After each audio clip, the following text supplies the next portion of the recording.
ekibiina ekifuga emizannyo gy'amasomero ga siniya mu ggwanga olwaleero kibadde mu keetalo ku bidiba by'essomero lya Greenhill gye bateekedde empaka z'okusunsulamu ttiimu eneevuganya mpaka z'amawanga ga Africa ezinayindira mu kibuga Arusha ekya Tanzania omwezi ogw'omunaana.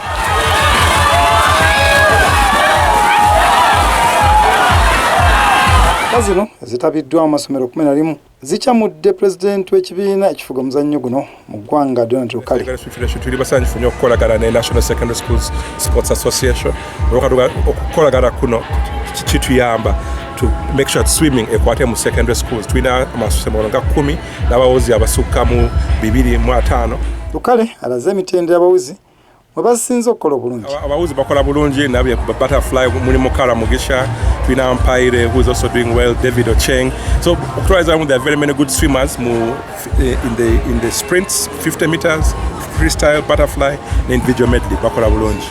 Wabula omusomesa w'abatendesi b'omuzannyo gw'okuwuga Abdulatif Kigonya si musanyufu n'engeri abamu ku bawozi gye batalabiseeko saako omutindo.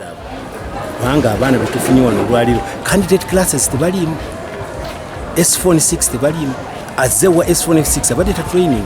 Ono awadde amagezi ku kirina okukolebwa okulaba nga abawozi ba Uganda batuuka mu Arusha nga bagenze kuvuganya. Era kulonda kw'abaana kutubeeredde kuzibu nnyo naye era tujja kusigala nga tubalonze singa bwe betulonze banagenda mu maaso ne training, kubanga tusuubira nti banaabeera awamu ne bafuna omwezi gujja kuyamba nnyo okavalinga time zaabwe. Abategesi basunsuddemu abawozi 21 abagenda okukiikira eggwanga mu Arusha omuli Tendo Mariam, Silver Gwang, Ampaire Namanya, Era Priscilla n'abalala. Wabula abategesi balina empaka endala z'okusunsulamu okuweza omuwendo gw'abawozi 30.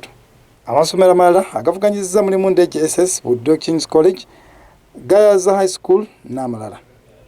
James Manja, Leta TV, Amasukulu.